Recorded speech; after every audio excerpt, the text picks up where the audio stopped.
Oui, voici sur Europe 1 la revue de presse la plus commentée du PAF avec Natacha Polony. Bonjour. Bonjour Bruce, bonjour Julie et bonjour à tous. Aujourd'hui en une de vos journaux, beaucoup d'inquiétudes. Inquiétudes pour les otages français d'abord. Métro, on ne tiendra pas longtemps. C'est le message du père de famille détenu avec sa femme et ses fils. Le Monde, otage, la France durcit sa doctrine. Et c'est l'éternel dilemme. Faut-il verser une rançon au risque d'inciter à d'autres prises d'otages? Avec en bas à gauche de la double page du Monde, une publicité pour le dernier livre de Jean-Paul Kaufmann, ancien otage au Liban, qui a toujours refusé de parler de sa détention.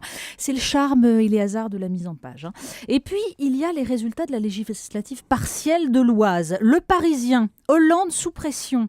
Le Figaro, à gauche, la grande inquiétude. Bon, les seuls finalement pour qui tout va bien sont les journalistes de Libération. 5 pages d'interviews fascinées de leur nouvelle idole Christiane pour communier autour de la gauche sociétale, de la fin des peines planchées et d'un débat souhaitable sur le cannabis. Et alors cette une, la photo évidemment sublime, Christiane Taubira dans l'arène, je sabre. Ils se prennent même à la rêver à Matignon, c'est vous dire. Allez, on commence avec Airbus. Il y en a partout. Oui, parce que les sondages vont mal, Hollande a besoin de se réconforter, mais alors là, c'est l'extase médiatique, c'est réussi. La Croix, Airbus sur un nuage. La Nouvelle République, Airbus superstar. Les Échos, Airbus symbole d'une industrie européenne qui gagne. Bon, du coup, on préférera lire ce matin la page du Parisien aujourd'hui en France qui joue un peu les mauvais coucheurs, c'est beaucoup plus drôle. D'abord, il faut se délecter de cette photo des représentants d'Airbus et de Lion Air, tous sourire, leur petit avion dans les mains, et derrière, un peu plus petit, mais pour un peu, on l'imagine se haussant sur la pointe des pieds pour en être, François Hollande. La mine gourmande, nous dit Nathalie Chuc, qui se moque de cette opération de com organisée par Claude Sérillon. D'autant que, juste au-dessus, l'article rappelle que les fameux 5000 emplois ne seront pas créés, mais simplement sécurisés, nuance. Libération enfonce le clou et raille une récupération par l'exécutif d'un contrat purement privé. Même Nicolas Sarkozy, qui adorait se faire mousser autour des grands contrats, ne l'avait pas fait. Sauf avec la Chine ou la Libye du défunt Kadhafi, qui exige ce genre de décorum, nous dit Libé.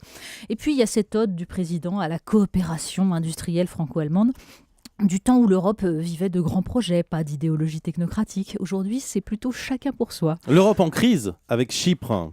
Oui, l'Europe d'avant, c'était EADS. L'Europe d'aujourd'hui, c'est la taxation des comptes bancaires chypriotes. Et le sujet n'en finit pas d'enflammer la presse.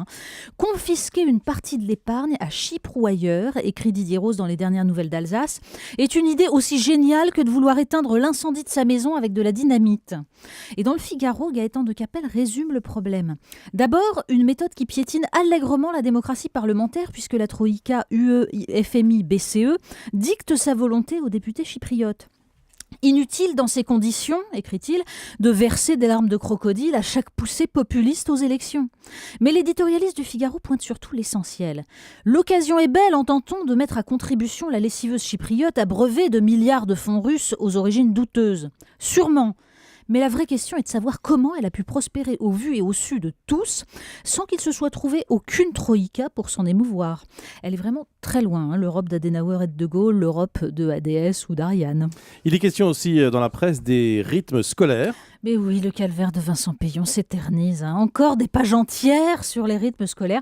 Là, on a surtout les visages graves de Martine Aubry et Bertrand Delanoë qui ont pris des grandes décisions. Alors, dans les Échos, le maire de Paris vient à la rescousse du ministre. Rien à voir avec le fait que le Parisien le voit lui-même ministre après un remaniement consolidateur. Il n'est pas du tout intéressé. Quant à Martine Aubry, elle soutient Payon comme la corde soutient le pendu. On a besoin de temps pour un projet éducatif de qualité, explique-t-elle au Monde. Juste en dessous, il y a un article sur les piteuses discussions à l'Assemblée autour de la loi de refondation de l'école. Ça, visiblement, ça intéresse beaucoup moins. On s'est battu sur les mots, nous dit Aurélie Colas, pour savoir si le nombre d'élèves en difficulté a augmenté depuis, je cite, une dizaine d'années, sous-entendu c'est la faute à la droite, ou depuis plusieurs décennies, parce que de fait, droite et gauche ont largement contribué. Mais savoir pourquoi ces élèves sont en difficulté, ça, visiblement, ça n'intéresse personne. Alors, vous avez relevé aussi dans un magazine spécialisé un dossier sur les addictions. Oui, c'est dans le Cercle Psy, journal de toutes les psychologies, et j'ai trouvé le dossier passionnant. Addiction, peut-on vivre sans ? Il y est question de cyberdépendance, d'addiction au sexe, de toutes ces pulsions que nous n'arrivons pas à contrôler. On lira surtout l'article de Jean-François Dortier sur la société addictive. Il avoue lui-même son besoin compulsif d'acheter des livres qu'il n'aura pas toujours le temps de lire, et nous parle de la collusion depuis les années 20 entre psychologues et publicitaires pour nous inciter à consommer. Comment, par exemple, le neveu de Freud a encouragé les Américains à fumer, parce que ça les libérait, pensait-il. Comment Maxwell a inventé la pause café en créant un réflexe conditionné. Ça s'appelle les ruses du capitalisme libidinal. Et le téléphone portable en serait le nouveau vecteur. Bruce, cachez le vôtre. Je ne sais pas de quoi vous parlez. Le clin d'œil du jour. Eh bien, pour les livres, il y a une solution en tout cas. Libération nous apprend qu'une firme russe va commercialiser un robot capable de raconter des contes de fées aux enfants et de savoir s'ils écoutent ou non. Oui, parce qu'on veut bien faire des enfants, mais si en plus il faut passer du temps avec eux, c'est très pénible. Hein. Et alors, pour ceux qui ne sont pas du tout accros aux livres, Le Parisien, lui, nous apprend qu'il existe désormais des bibliocoachs, oui, qui vous indiquent les livres à lire en cas de déprime. Bon, à part l'Assommoir pour une patiente alcoolique, on ne fait pas dans les classiques. Hein. Il faut bien faire vivre l'édition. Autrefois, si je crois un bibliocoach, ça s'appelait un libraire. Mais bon, maintenant, on paye le coach, on met en plus du livre. C'est le capitalisme libidinal. Merci beaucoup, Natacha Polony.